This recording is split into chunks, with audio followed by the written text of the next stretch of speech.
Hello, welcome to the Bookshelf. This is a podcast series brought to you by the Institute of South Asian Studies, ISAS, at National University of Singapore. I'm Ivan Lidarev. I'm a visiting research fellow at ISAS, and I'm very glad to be your host for this episode. Today, we'll be speaking with Dr. Paul McGarr, who is the author of a wonderful book about intelligence in South Asia, Spying in South Asia, Britain, the United States, and India's Secret Cold War. So, Dr. McGarr, welcome to the podcast. Thank you very much, Evan. It's delighted to be here. Thank you. Thank you. So, Dr. McGarr is lecturer in intelligence studies at King's College London. Before this, he taught at University of Nottingham. He has a very kind of brilliant biography, of which I'll give you just a couple of highlights. He's a fellow at the Royal Historical Society. He's also a fellow at the Royal Asiatic Society. Dr. McGarr has published extensively on intelligence history and U.S. Foreign policy. He has published 3 books: Spying in South Asia, which we're going to discuss today, The Cold War in South Asia, Britain, the United States, and the Indian subcontinent, which in many ways I would argue is kind of almost like a parallel reading to Spying in South Asia. So I strongly suggest that you get both of them, not only one. And of course, he has also published India at 70, of which he's the editor. And Dr. McGarr has a number of fellowships, the most prominent of which are with the Library of Congress in Washington, D.C., and the JFK Presidential Library in Boston. So, Dr. McGarr, thank you so much once again for agreeing to this interview.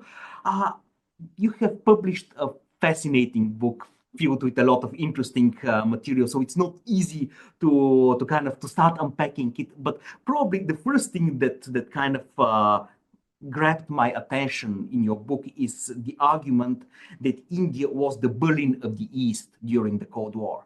So why was India the Berlin of the East, in your opinion? It's a really good question. Firstly, thank you for inviting me on the podcast, Evan. It's very kind of you. It's lovely to speak to you today. Yeah, it's a really interesting term, I think, and it struck me when I first came across it. And I came across it by looking at contemporary Indian newspapers from the 1950s and particularly the 1960s. They kept referring to this phrase, the Berlin of the East, and I'm sort of intrigued that they were doing so. And I think the genesis of that came from the fact that India acted as a sort of a melting pot or a meeting place between East and West in Asia. And I think there are a number of reasons why that took place. So the fact that India was one of the first nations in Asia to decolonize, so August 1947, India and Pakistan have partitioned, they become independent nation states. And India is one of the first, or the forefront really, of that process of decolonization in Asia and Southeast Asia.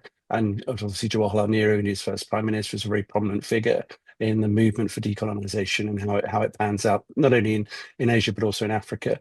And Nehru's decision to follow a policy of non-alignment is really crucial to that, I think, that he doesn't want India to be dragged into a conflict between East and West. He wants to escape the shackles of colonialism. He doesn't want to be dependent as independent India on any other external power. So this notion of pursuing an independent foreign policy is possible. Obviously, it's not possible to pursue a completely independent foreign policy, but trying to get that sort of equidistance really between the Eastern Bloc and the Western Bloc, particularly as the Cold War develops.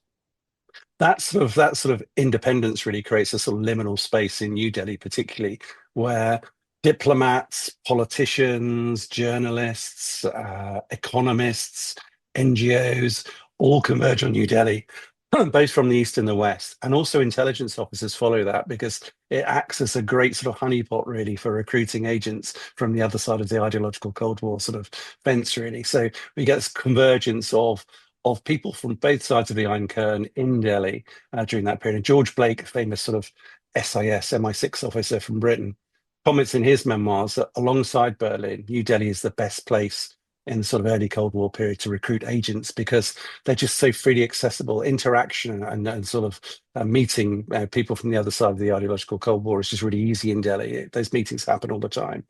During that period. It's also helped, I think, by the fact that India is a democracy. It has a free press and it has freedom of movement. So people can move around the country and move around the capital relatively freely as well. So that facilitates that sort of interaction really in many ways. So yeah, it's an interesting sort of context. And I think to some extent that's problematic for the Indian government. So the Indian government do not like this label Berlin of the East, because they're trying to create a notion that they have independence, and this notion that they might be this espionage of center within the East is really problematic for them in their relations, not only with the Soviet Union, the Eastern Bloc, but also with the West as well. And we may get onto this later, but it's complicated by New Delhi becoming a center of Cold War defection as well. So once the Berlin Wall goes up in 1961, and it becomes much more difficult for people mainly from the East to go to the West, but also the other way sometimes. It becomes much more difficult to defect in Europe once the Berlin Wall has gone up, and sort of that sort of barrier descends across Europe. But India still represents quite an easy place to defect, and it becomes a center for defection. So there's a really prominent defection in 1967 where Stalin's daughter, Svetlana Aliyeva, defects in New Delhi in 1967. And that really creates a problem for the Indian government because they don't want New Delhi to be seen as a center for defection. It complicates their relationship, for example, with Moscow when that happens. Moscow's obviously very disappointed that defection has happened. It's a massive propaganda coup for the West that it takes place. And it puts the Indian government in a really awkward and uncomfortable position, really. So the fact that it becomes this sort of center for defection as well just reinforces that notion that the parallels of Berlin and what's gone on in Berlin in the past, really. So quite interesting. And the other point I'd make very quickly is it's reflected in popular culture, which is really interesting. So I don't know if many of your listeners are fans of spy fiction. I am. I love spy fiction. It's a really interesting way of approaching the sort of secret world, really. And John le Carre, the famous British author, in one of his seminal books, Tinker Tailor Soldier Spy, sets a key defection episode where George Smiley, the sort of lead British secret intelligence officer in that novel, tries to lure the key Soviet agent Carla over to the West. And he does so in a New Delhi jail, in Tihar jail in New Delhi. So that scene is set within India. And it's interesting because that book's published in 1974, before historians have really been able to access records on what happens in India's Cold War. And it's Le Carre sort of nodding to the fact that, yeah, India is a really important center for the Cold War. It is this Berlin of the East. It is a center of defection. And we get a fictional representation of that, which I think is mimicking what's going on in real life, really. And Le Carre obviously famously was an MI5 and an MI6 officer before he became a novelist. So it's interesting that people from the secret world are also in spy fiction, giving us sort of hints about what was happening during the Cold War. Yeah, once things get from history into fiction, they stay there forever. Like Kim, for example, and the idea of the great game. I mean, once it moves from one side to the other, there is no going back. So it enters into kind of the popular consciousness, and kind of the Indians, in this case, probably could never ever do anything about it. It will be seen like this for a lot of time. Well, you focus a lot in your book on the British origins, the British legacy in the development of the Indian intelligence service. And of course, you have the same thing in Pakistan, obviously. But I would argue that there is a very substantial difference between the evolution of Indian and Pakistani intelligence. So what do you think accounts for these divergent paths of India and Pakistan? Because India at the beginning focuses much more on domestic intelligence, very much under British colonial influence. But my sense is that Pakistan chooses a very different path. So what explains this divergence? That's another excellent question, actually. Really good question that gets to the heart Thank of you. what I'm saying in the book. So fantastic. Thank you. I think a lot of it goes back to the trauma of partition. So we have to remember that India is a sort of a unitary nation state before 1947 under British rule. Obviously, India's always been the idea of an Indian state is obviously contentious because there have been different princely states, and India, as a whole, has had quite an interesting political and social history before 1947. But the British have governed it as a unitary state up until that point. And of course, we have partition along religious lines, along communal lines, where the Muslim majority provinces in India in 1947, both on the eastern wing of the country and the western wing of the country, split away from India proper and go on to form East Pakistan and West Pakistan. And of course, East Pakistan subsequently in 1971 becoming Bangladesh. So we get this partition along religious grounds and along communal grounds within the subcontinent. And in a way, that mirrors what happens in intelligence terms. So the fact that separation, that bifurcation of India that occurs in 1947 is obviously political and geographic, but also it's in terms of the intelligence service as well, and the armed forces, I'd add as well. So India has as an army, a unitary army in 1947. That has to be split between the new nation states of India and Pakistan. Roughly, India gets 2/3 of the military assets at the time of partition, and Pakistan gets roughly 1/3 of those assets. And that happens in intelligence terms as well, that the division of intelligence forces happens. Intelligence, actually, interestingly, is a much more complicated element of partition. So politically, the British have been preparing India and Pakistan for independence really since the 1930s. They're not reluctant to give independence, but they're beginning to cede increasingly political power, certainly at a local level, to Indian and Pakistani sort of officials during that period in the run up to 1947. Similarly, in the military sort of side of things, there's a relatively clean cut in terms of a division. It's more complicated in terms of intelligence because of the way India has been governed in security and intelligence terms by the British colonial state. So they've tended to give intelligence power not to the Hindu majority in India, but to the Muslim minority. So it's a divide and rule strategy, really. And then just culturally, the British concept is, we can trust Muslims more than we can trust Hindus. Hindus are the majority. They're pushing for independence. So most of the officers in the Indian Intelligence Bureau, or most of the people working for the Indian Intelligence Bureau in the lead up to independence tend to be Muslims. So they move over to Pakistan. So we have a sort of movement of officers over to Pakistan. Most of the high-level officers in Indian intelligence are British. They either go back to the UK or they go into other colonial outposts in India or Southeast Asia. So there's sort of a lack of expertise around that period, and also lack of material resources as well. It's quite a difficult separation. But what comes out of that separation generally is that India becomes the most powerful state in South Asia, economically, politically, in terms of military power. It's significantly larger in terms of all those aspects than Pakistan. That, I think, enables Pakistan intelligence to develop in a very different line to Indian intelligence. So Indian intelligence becomes very much internal, about trying to make sure that the Indian state doesn't split apart. So intelligence becomes focused on Kashmir, for example, and retaining Kashmir. It becomes focused on a communist rebellion in southern India, in Telangana. It becomes focused on movements for sort of to break away from India in northeast India as well. So it's very much about trying to ensure that India, at a really difficult time, remains a unitary nation state, which is by no means certain in 1947. We tend to sort of look back and think, well, India is always going to be a nation state, but there were lots of movements trying to pull India apart in 1947. So it's a very insular internal focus. I think Pakistan has a very different approach to intelligence. And because of that internal focus in India, it becomes very much a police intelligence system, really, a domestic police intelligence system, which is under civilian control, which is interesting. Pakistan, I think, because it looks at India, its neighbor. I remember India and Pakistan go to war in 1947 over the disputed state of Kashmir. So immediately they're formed into two nation states. Immediately they're in conflict, in armed conflict over Kashmir and who will control Kashmir. And because of that, because Pakistan's looking across at a neighbor it regards as innately hostile and irredentist in many ways, many Pakistanis think, well, India's just going to try and reincorporate us back into the Indian state once the British have left. It adopts a much more of a securitized military culture, I think, throughout Pakistani society. It's like a country under threat almost immediately for its very, very sort of existence. It faces this, what it regards as an existential Indian threat. And because of that, it pursues a much more militarized approach to civil society, I think. And that's reflected in its intelligence services, which almost immediately come under control of the armed forces in Pakistan, who dominate Pakistani politics and Pakistani society, really from 1947 onwards.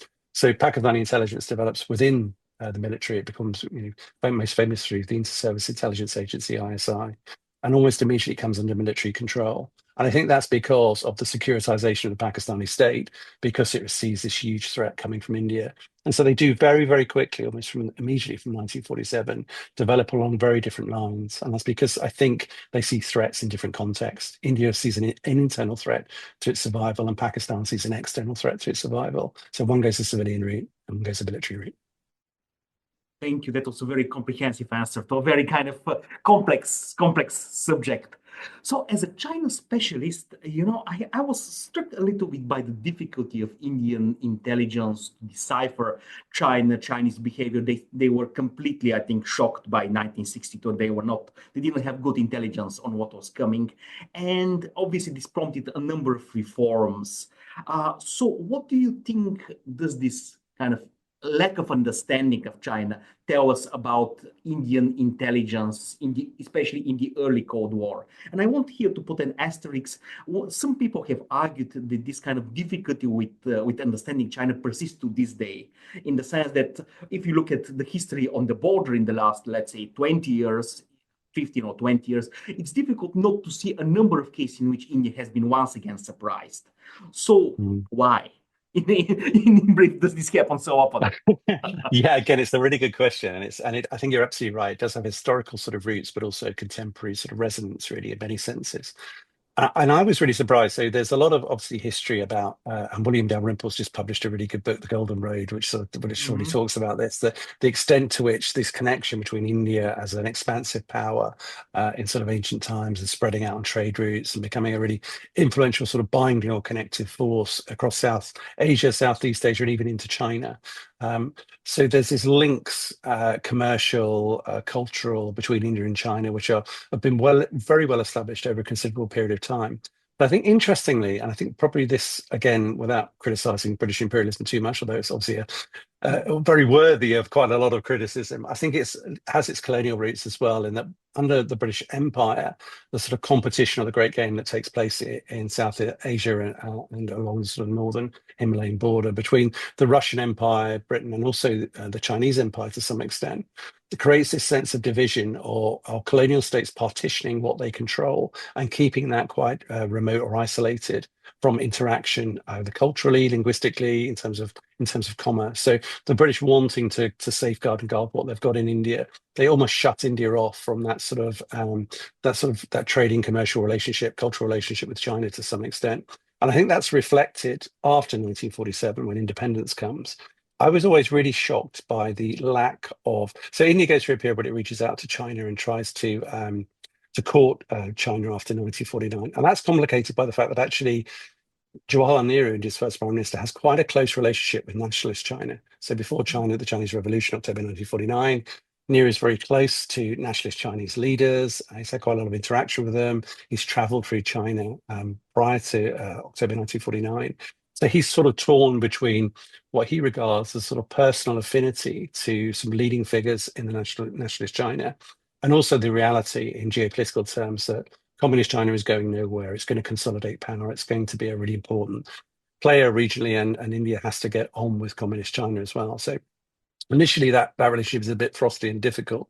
But Nehru does reach out to China, so as you know, in the 1950s with Hindi Chini Bye Bye and visits Beijing, and so there's this notion of trying to get those relationships on a better footing. They negotiate a treaty over Tibet and try to increase bilateral trade, but that sort of crumbles quite quickly over the border dispute.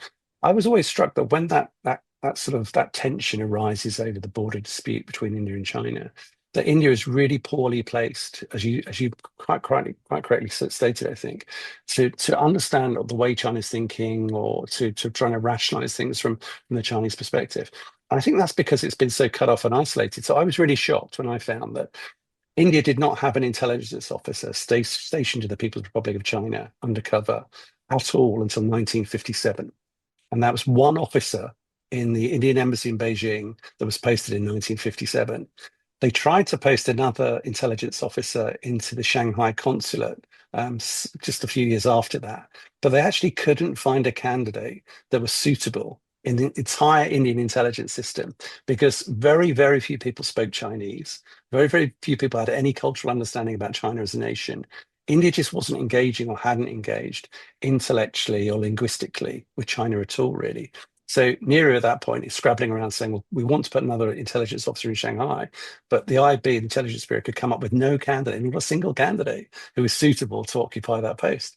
So I think it was really interesting that linguistically, culturally, India seemed to sort of not academic studies on China were really poor. There were very, very few people in India who spoke Chinese in the 1950s and 1960s. So you always got this sort of lack of academic and intellectual interaction with China. And I think that creates this sense of not really understanding China, not really understanding the way China works. Very few Indians living in China are reporting back. And interesting, it's the opposite of China. So there's big Chinese diaspora in places like Calcutta and Eastern India that are actually supplying the Chinese government with really useful intelligence on what's going on in India. So from the other side of the coin, China is getting some quite good intelligence from its diasporic communities, particularly in Eastern India, about what's going on in India. So I think China's much more plugged into Indian politics and Indian society than India is. So yeah, I think it's historic, but it's also surprising. And when India does try to correct that, it takes an awfully long time for them to do so, and then relations sour so much that it's difficult for India to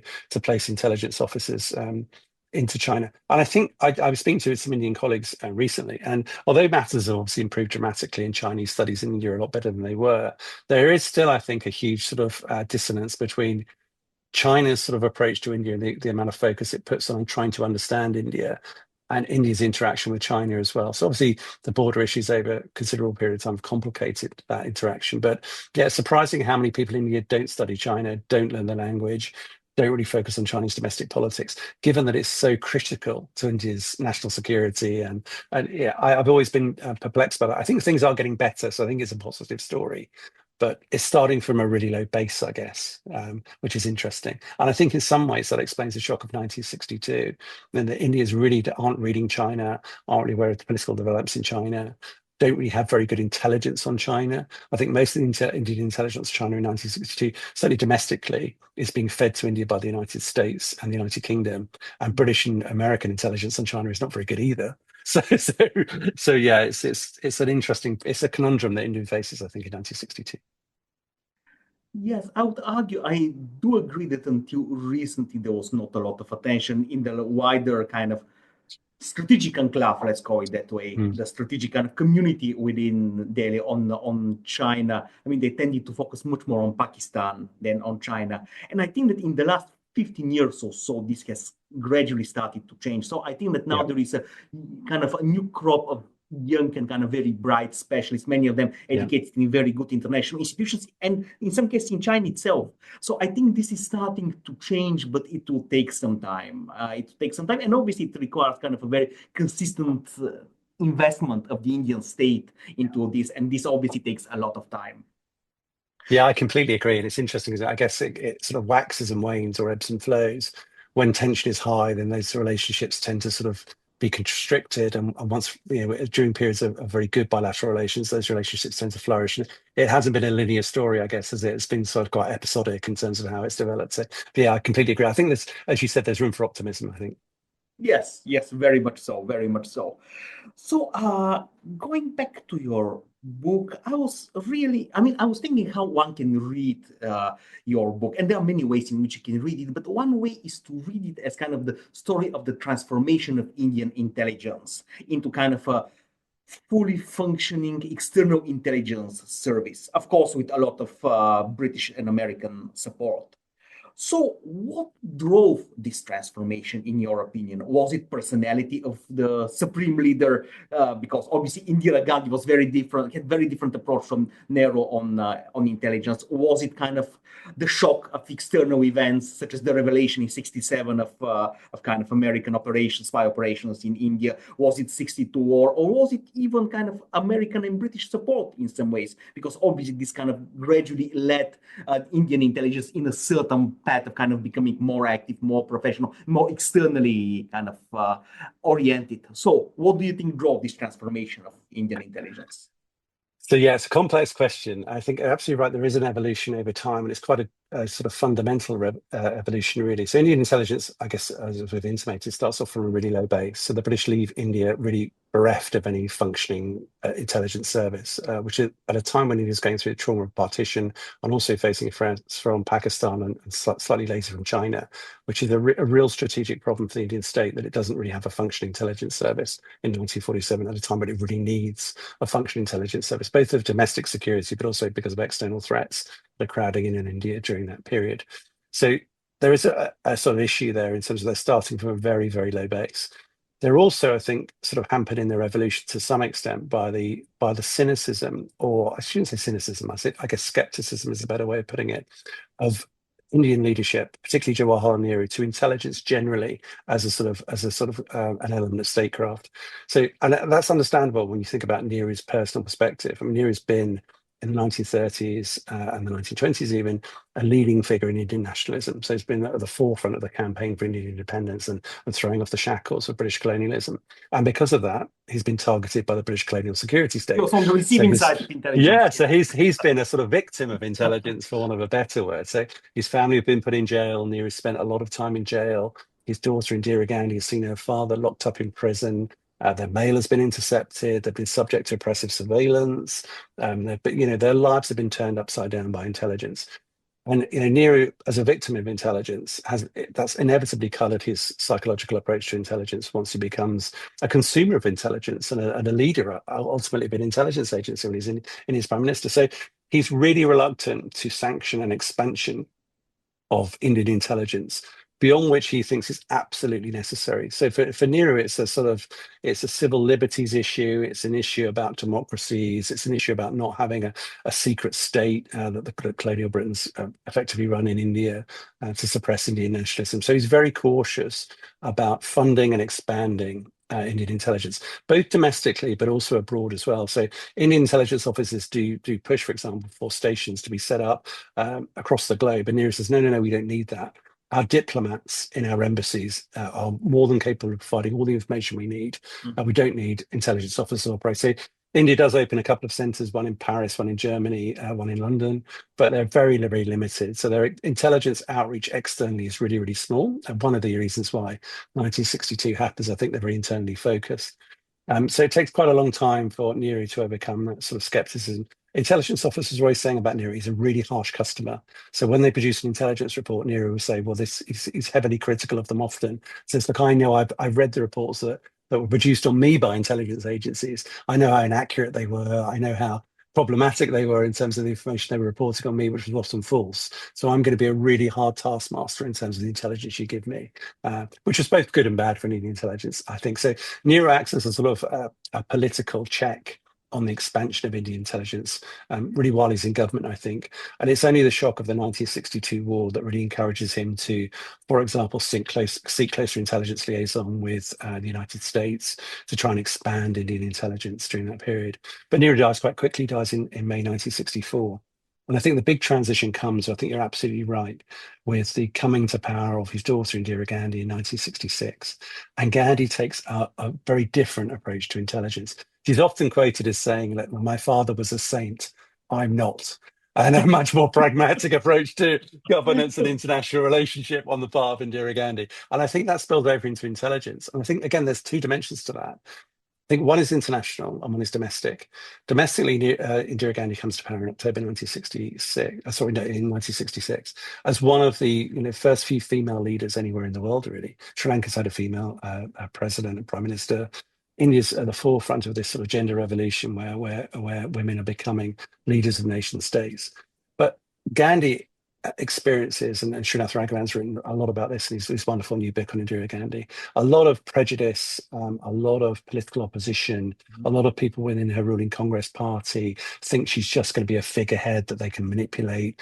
She's referred to as a dumb doll or a sort of, a woman that they can just control and manipulate. So she faces really strong opposition with her own party and within India generally, really, to the idea of a woman governing India.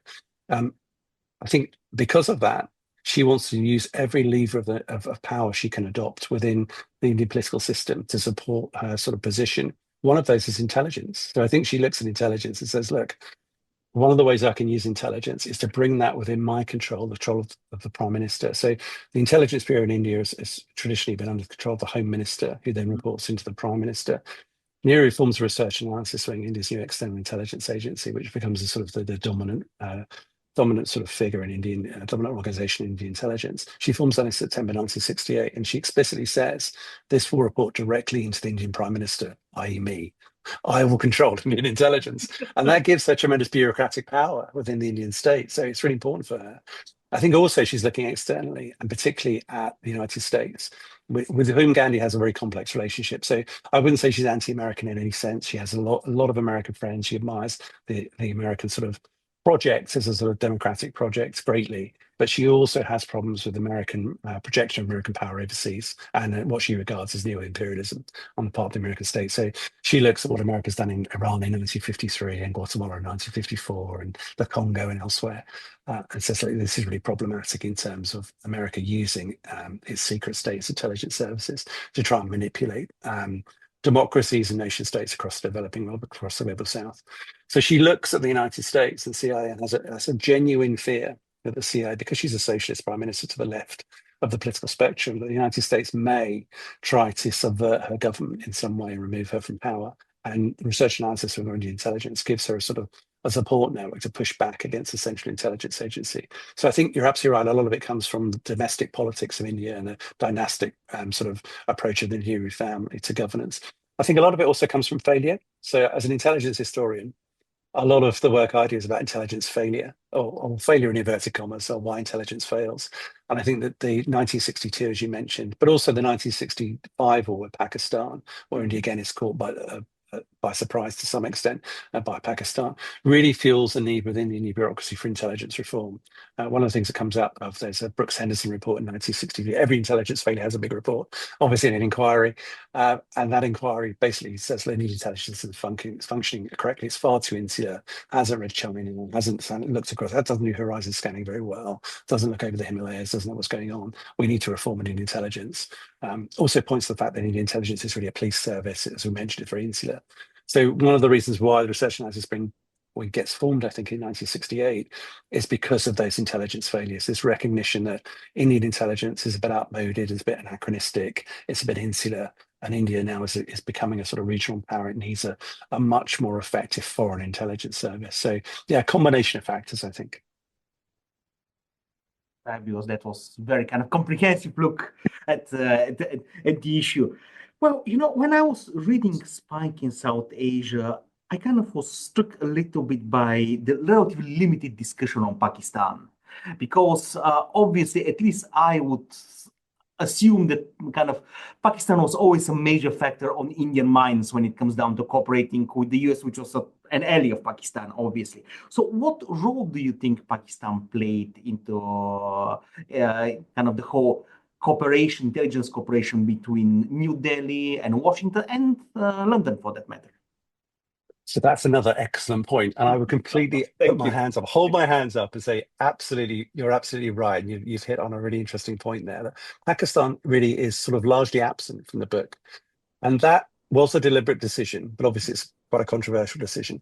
One of the reasons for that was because quite a lot has been written about Pakistani intelligence and the evolution of Pakistani intelligence. So if you go to most bookshelves or libraries and you've got an intelligence section, you will find books on ISI, particularly inter-services intelligence, and a couple of really good books that are very empirically rich and very well researched for intelligence studies on the ISI have really mapped out their history, really, their institutional history and their international relations, really from 1947 to the present. So I was really aware that there was a big corpus of work on Pakistani intelligence that simply didn't exist for Indian intelligence. So there's a big gap on the Indian side, but Pakistan had been addressed by a number of scholars, both Pakistani scholars, but also by Western scholars as well. So it was like a decision to say, look, a lot of this has already been written about, so I'm not sure I can add anything tremendously new from the Pakistani side, but I can add quite a lot from the Indian side. Then it comes down to publishing, and publishers always want shorter books. No one thanks most authors for writing a longer book, do they? They always want their books to be slightly shorter. Us historians always like a longer book, but the public maybe a slightly shorter book. So it's trying to the opportunity. I'm sorry to interrupt you. Now you have the opportunity to write a book actually focused on Pakistan. So Spike in South Asia focused Pakistan. So that's absolutely right. The companion book of the one that you just published. No, I think you're right. Maybe it's my subliminally, so subconsciously, me trying to create another opportunity to write another book. I think that's probably part of it. I think creating the window to do that. So there is this notion of Pakistan, having a space filled. But interesting as well. That decision not to write so much about Pakistan was also driven by research. So it was an empirical decision to some extent. And that as I was researching the history of India, I was really struck, and I think again you touched on this point superbly. I think by the extent to which certainly the West, so the United States, United Kingdom, for various reasons, compartmentalized its intelligence relationship with South Asia. So it had one intelligence relationship with India,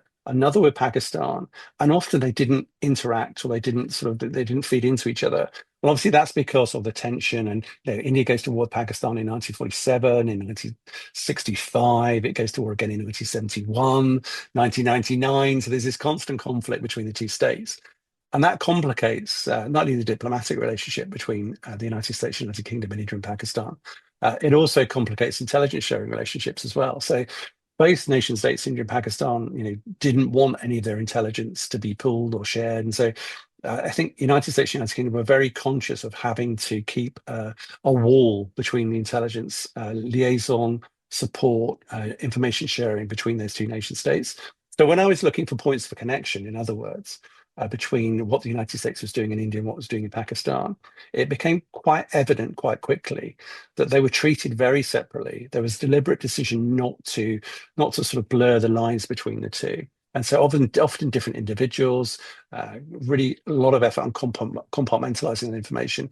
And that was driven, I think, by a sort of reality that, they in Britain and the United States knew that if they didn't do that, then both India and Pakistan would stop working with them in intelligence terms, because the biggest threat to those nation states at various points were the others. So yeah, I think the complication of that relationship made me think that actually there wasn't as interesting a story to tell as I thought there might be. So that sort of pivoted away from Pakistan to some extent. But I do think you're right. I'm writing a book at the moment about the research and analysis wing, or a history of the research and analysis wing, and there will be a lot more about Pakistan in that book, because I think what Pakistan does do is shape the evolution of Indian intelligence in interesting ways. So yeah, there'll be a lot on Kashmir, a lot on the Khalistan movement, a lot of Baluchistan, for example, and how those two intelligence services foment or use intelligence to try and complicate the lives of their adversaries in South Asia.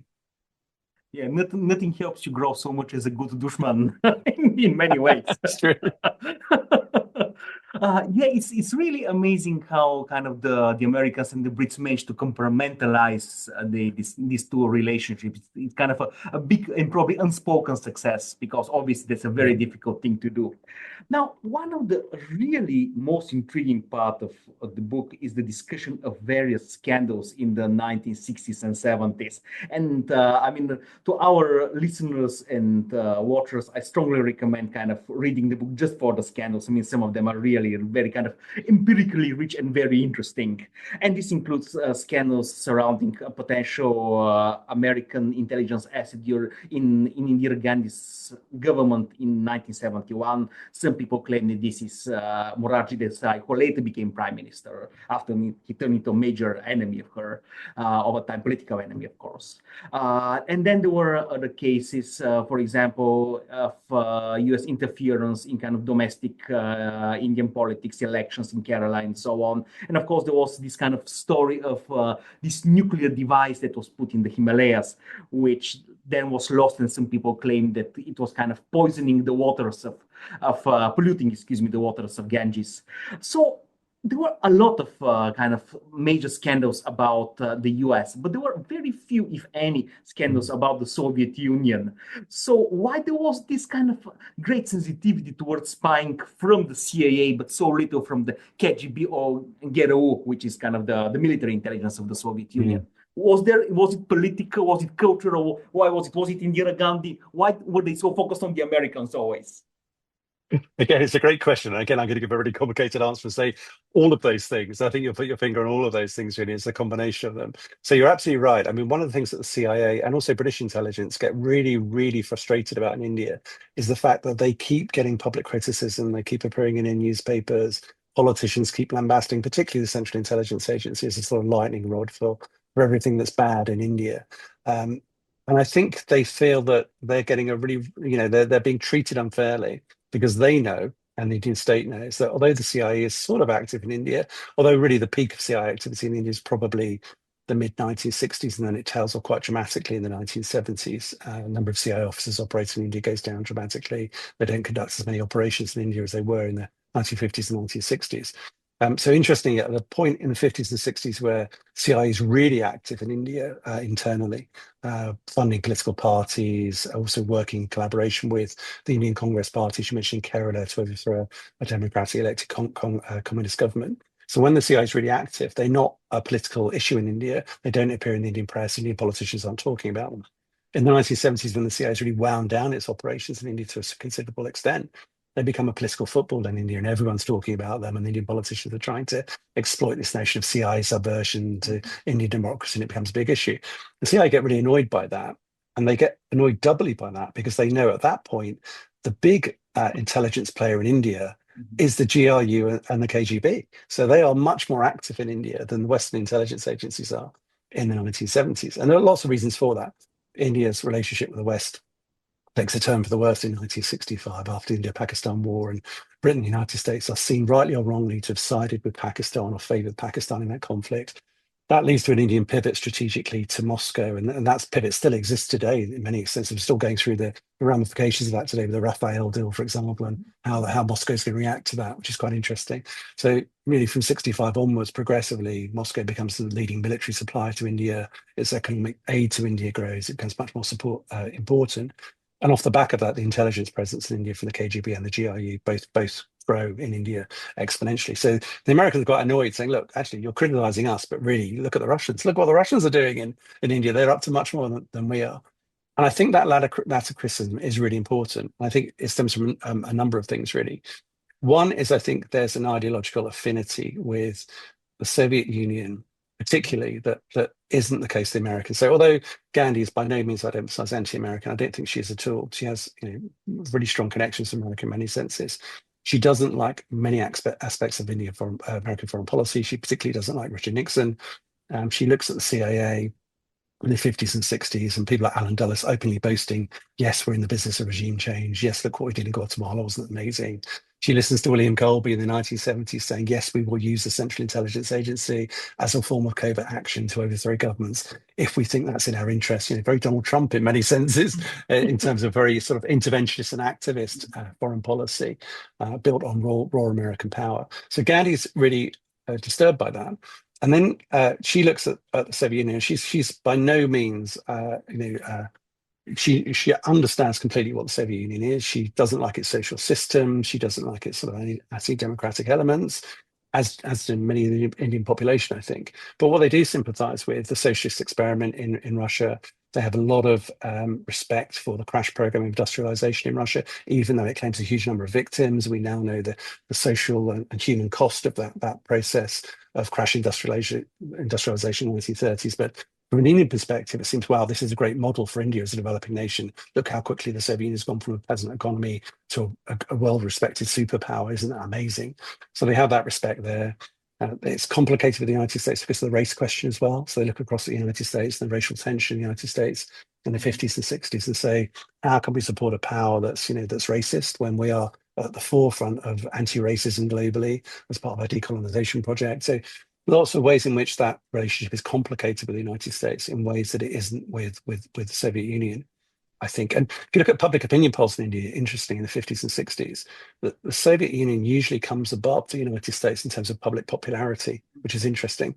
So there's this sort of almost like societal willingness to give the Soviets the benefit of the doubt in ways that the United States isn't.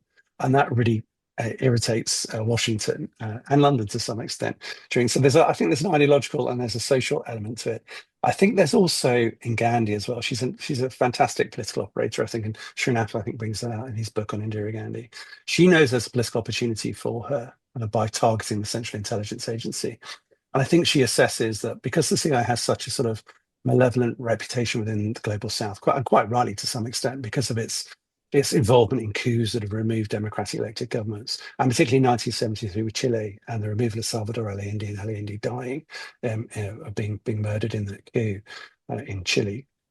I think Gandhi looks at that and says, this is an opportunity for me to weaponize the Central Intelligence Agency.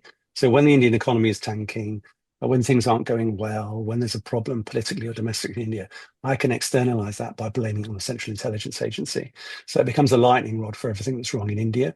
And because the CIA, because of its reputation, I think globally, that's quite an effective lightning rod. So many Indians believe the fact that the CIA is subverting India. It is bribing Indian political parties and politicians. It is trying to manipulate the social and political landscape of India. I don't think that's happening at all in the 1970s, or if it is on a very limited scale. But Gandhi's able to sort of project that to a really important facet of what's going on in India. So there's a sort of quite a cold and careful political calculation on how she can use intelligence and Western intelligence as a means of insulating herself from domestic criticism. So yeah, lots going on in terms of informing that sort of process of the Soviets getting quite an easy ride, really, in intelligence terms. Yeah, I see. Well, thinking about the American kind of involvement in India, I have detected a bit of a paradox there. The more the Americans try to kind of influence, especially in the 1960s, Indian politics, the more they seem to be getting in trouble and creating Yeah. a number of difficulties for their diplomatic and political relationship with India. And I think that people like Ambassador Moynihan actually very much detected the same problem. So what was the American misunderstanding of India? Why did they keep on doing this thing regardless of getting kind of poorer and poorer returns? In some ways, they stopped probably in the 1970s, or at least they reduced their Yep. exposure in the 1970s. But still, they didn't seem to be giving up on kind of on these activities. So why do you think they proceeded in this way? Yeah, I think it's an interesting, another really interesting question. And I think the Indian relationship with the United States has always been quite complicated. And I think Mhm. during the Cold War period, it got off to a really bad start, where India felt that the Truman administration wasn't really supportive. There were lots of issues around India struggling, for example, with trying to persuade the United States to give it food aid in the Mhm. 1940s when it was suffering from famine and a bad harvest in India, and Truman being sort of reluctant to do that. Or interestingly, trying to attach political strings to developmental aid. So we mentioned the Soviet Union.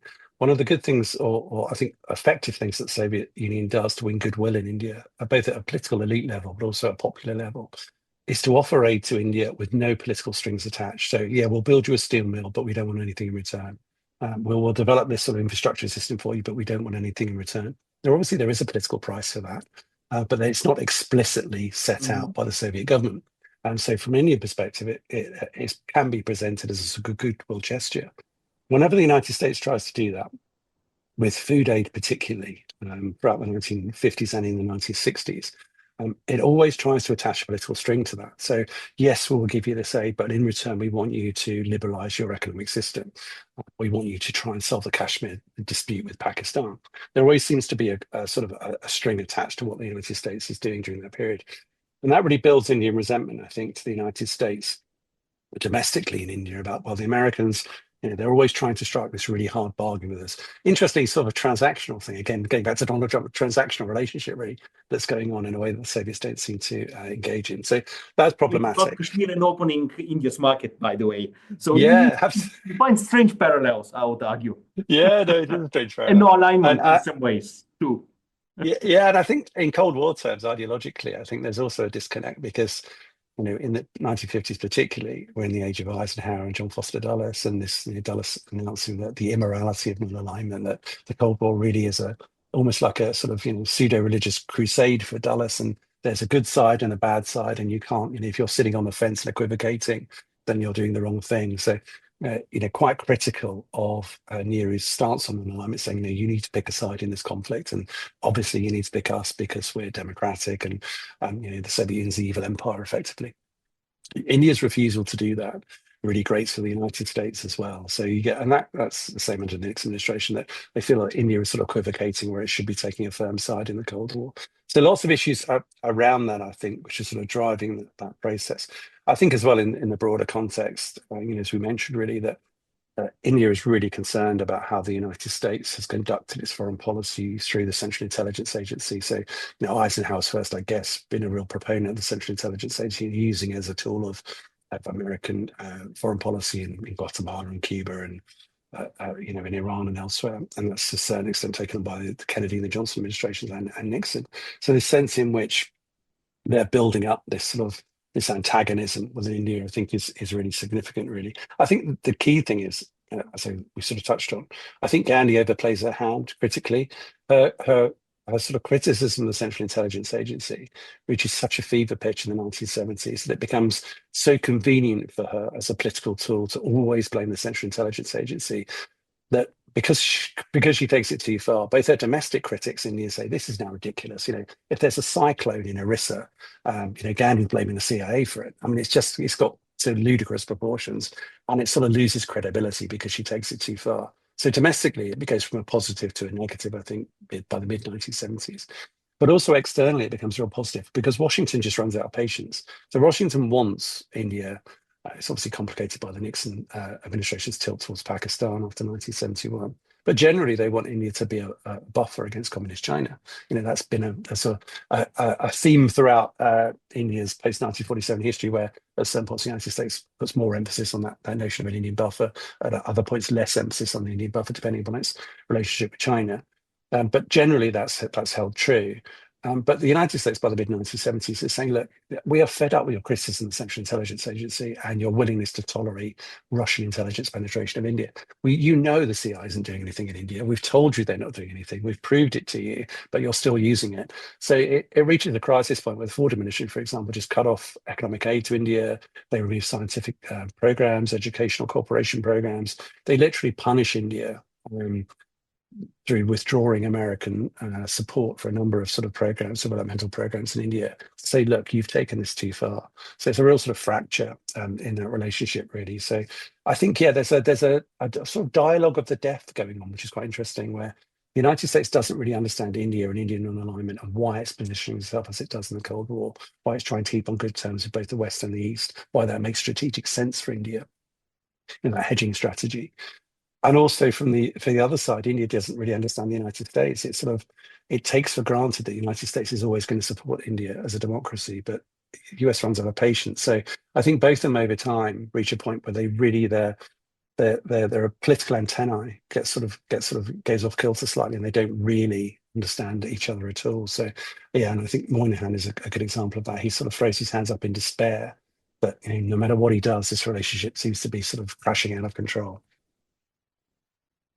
Thank you. Well, my next question is about intelligence successes, because obviously, about every intelligence service is constantly counted and blamed for its failures, and this, of course, includes Indian intelligence. Yeah. So, what are the greatest, in very brief, what are the greatest successes of Indian intelligence, of RAW and Intelligence Bureau before it? Yeah, it's a great point, and you made me feel a bit guilty because I teach intelligence failures. So I think we need to make sure we balance that with intelligence successes. You're absolutely right. Intelligence successes either often go under the radar because they're underreported, because these don't get the same publicity really. But India has a really strong record of actually intelligence success. So to counterbalance maybe 1962 and 1965. There's a really good example, I think, interesting, in 1955, where Oren Cow, who's an intelligence bureau officer at that point, but goes on to be the first head of the Research Analysis Bureau in September 1968, and is a real sort of is on very good terms with the Gandhi family. So Indira Gandhi makes him head of research analysis in September 1968. Cow pioneers intelligence diplomacy, which I think is quite interesting. So you may remember there's a Kashmir Princess incident in 1955 where at the Bandung conference, Chairman Wai is going to the Bandung conference. He's due to fly from Hong Kong. He changes planes at the last minute, and the plane he's supposed to be on is sabotaged by a bomb planted by what we believe to be a Chinese nationalist. And the plane basically explodes and goes down off the coast of Indonesia. That puts India in a really tricky position because that plane is an Air India plane. So India is directly involved in potentially an assassination attempt on the Chinese Prime Minister. And Cow is tasked by Nehru with basically liaising with British colonial authorities because the plane's taken up from Hong Kong. So the British have equity in this. China, because China has equity in it because they tried to assassinate the Chinese delegation to Bandung.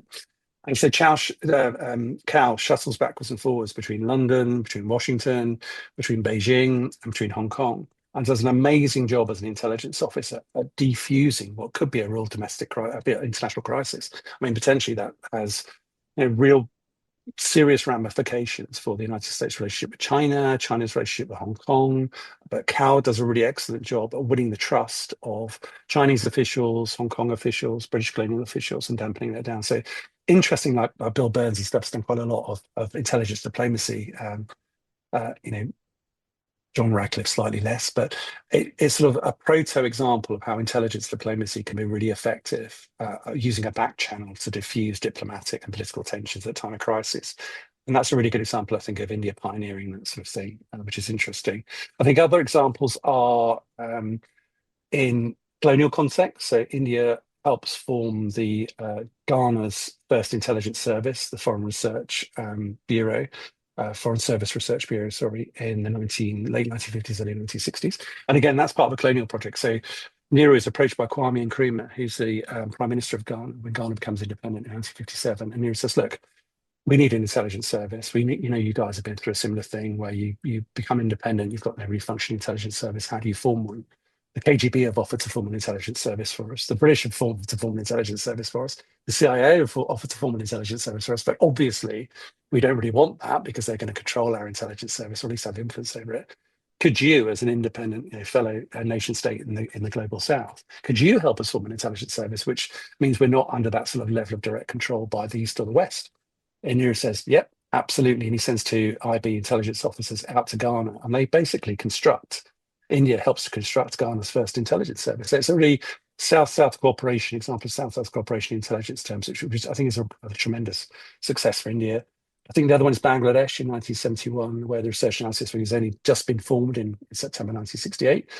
But it conducts an incredible intelligence operation in 1971 using training paramilitary forces inside East Pakistan, which goes on to be Bangladesh, conducts a proper sophisticated propaganda operation against the Pakistani state for the liberation of Bangladesh and Bangladeshi independence, persuades Bengali figures in Bangladesh to defect and to come to India and criticize Pakistan. So it's a really sort of sophisticated paramilitary psychological warfare operation that's conducted by Indian intelligence, and I think is quite materially influential in the success of Bangladesh becoming a nation state in 1971.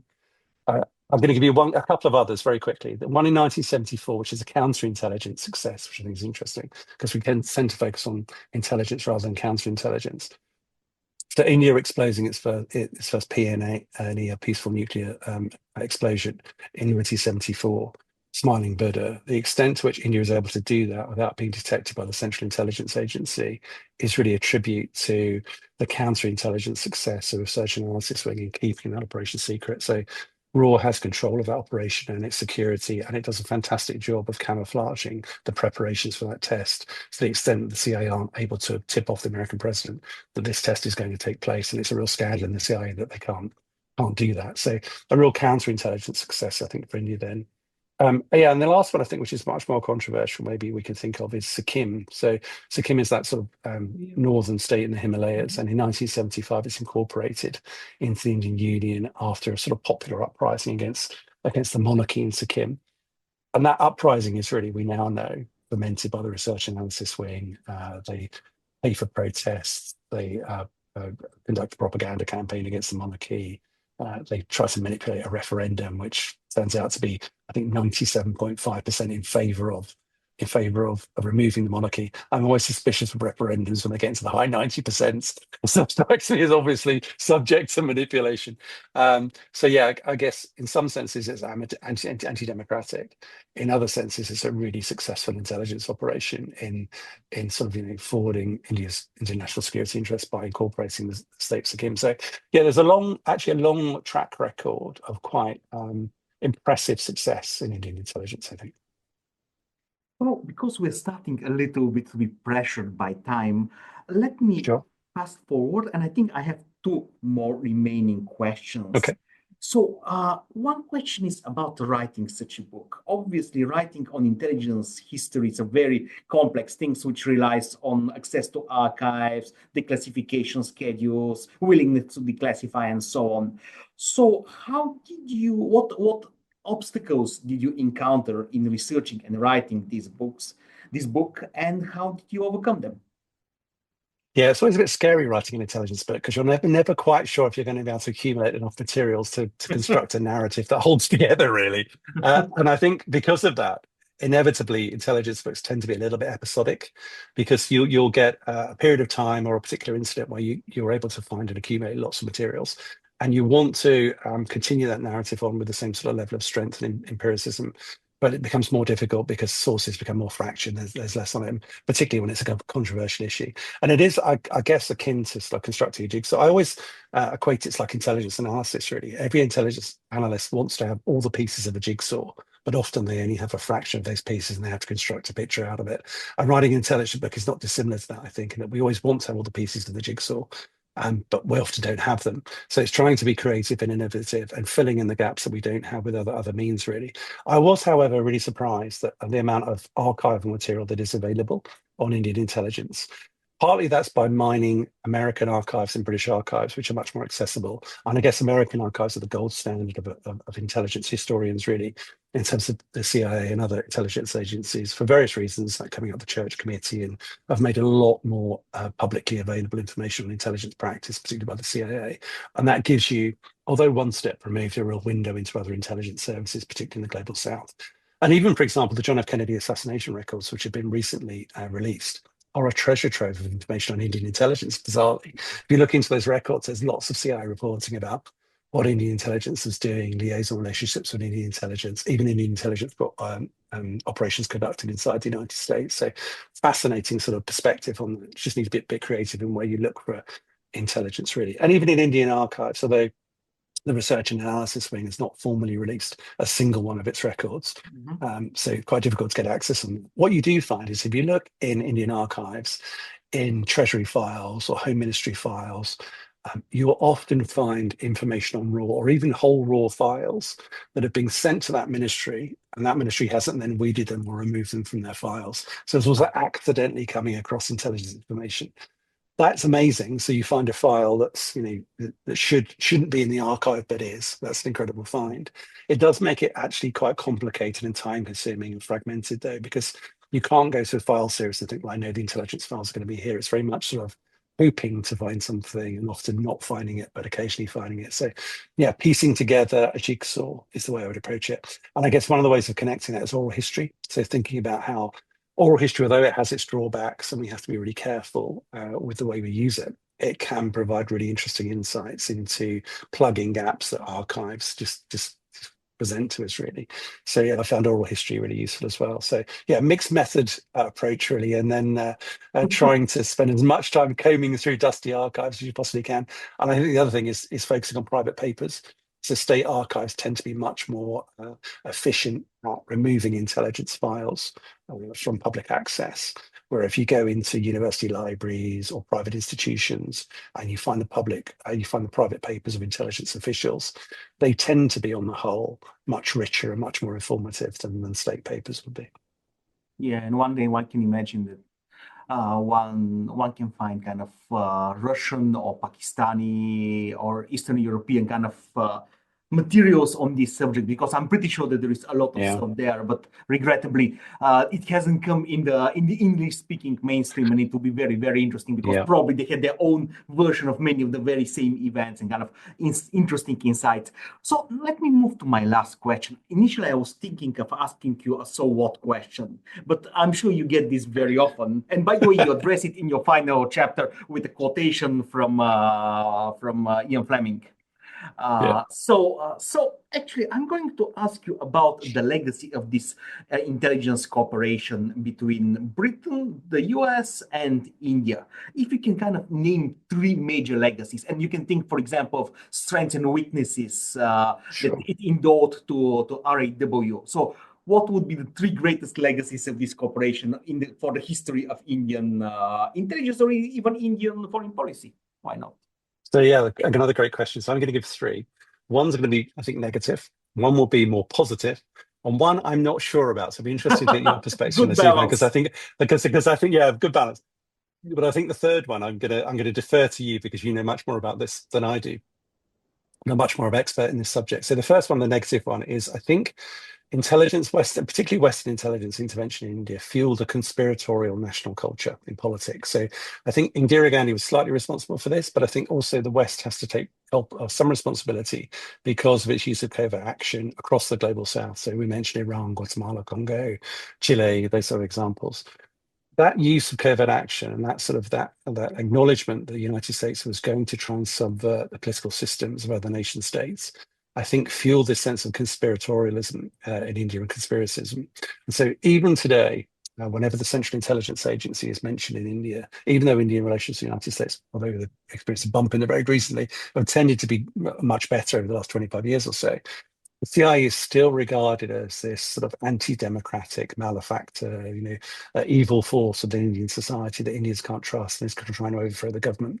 So this notion of conspiracism, I think, is really rooted in intelligence practice in the Cold War. I think it has longer roots as well, so it has some sort of colonial roots, but I think it was amplified and extended and weaponized within Cold War India, and that legacy still carries on to today. I think it's a really unhealthy legacy in any political system when it's when it's sort of there's a strong strand of conspiracism running through it. It's sort of it makes people cynical about politics. It's sort of that it colours to some extent their international relations as well as the nation state. So I think that's a really negative consequence of it. A more positive consequence, I think, is the enduring legacy of intelligence liaison. One of the things I was really struck by when I was researching the book was the extent to which intelligence is almost like a golden thread running through India's relationship with Britain and the United States, particularly. So The golden even at road, so points, to speak. yeah, the golden road, like William Dalrymple's golden ray. So we'll say the golden thread. Yes. So there is this intelligence golden thread where even at points like I'll give you an example in 1971, where Richard Nixon tilts decisively to Pakistan when Bangladesh is going through its sort of independence process, and there's a war between India and Pakistan over Bangladesh's independence. Even at that point, when Nixon tilts towards Pakistan, and every public statement made by the Nixon administration is attacking India, relationships are poisonous and toxic between New Delhi and Washington, really at a low ebb. Within the records, the research analysis wing is still talking to the CIA, still keeping that channel open, still trying to cooperate, still sort of exchanging information. It's remarkable that intelligence sort of is robust enough, those intelligence channels, to weather the nadir really of politics and diplomacy between these two countries. And I think that's been a common factor that the importance of intelligence and what it can bring for national security and just generally in politics in those two countries has meant that it's really much more robust than I thought it would be. Even at points of sort of existential crisis, it's remained open. So I think that's very positive, and we've experienced that, as we said recently, with people like Bill Burns, using his position to reach out and try and broker a peace settlement in Ukraine and all those sort of things. Intelligence can be really important as part of that process, I think. So that was a really positive legacy. The one I'm uncertain about, and again, I'm going to defer to you, Ivan, on this, because I think you know more about than I do, is China. So I'm going to say China and sort of the Cold War focus that was placed on China and India's place in the Western imagination in acting as a buffer to China, a means of controlling China or limiting China's power, both regionally and globally. I think it's interesting. I think that's waxed and waned, as I said, in terms of America's the extent to which America believes India has utility in acting as a sort of counterpoint to China. I think that's ebbed and flowed over time, but I think that is a really strong strand that comes through in the book, and that China is a really important factor in how America manages its relationship with India, both in intelligence terms, but also in wider political terms as well. And we mentioned like divorcing India and Pakistan, which I think, I think I could have done a better job at linking those two together in the book, certainly. But I think China is absolutely crucial. You cannot understand America's relationship with India in intelligence terms or any terms without thinking about China. Yes, I very much agree, and I think it is very kind of a shrewd observation because even some of the specific issues between India and China, such as the Tibet issue, are very much the product of this cooperation, and the Dalai Lama is still in Dharamsala at the end of the day. So this is very much part of this whole China legacy that you talk about.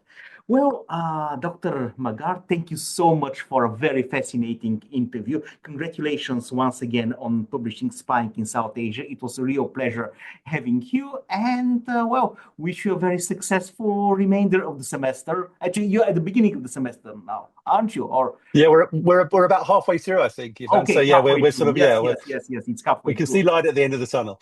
Yes. So there is light at the end of the tunnel. Thank you so much, and hope to stay in touch. Yeah, absolutely. Thank you so much for the interview. I've greatly enjoyed it. It's really kind of you to invite me onto the program. So thank you so much. It was a pleasure. Looking forward to your next book. Take care. Thanks. Thank you so much. Thanks very much. Bye bye. Bye bye.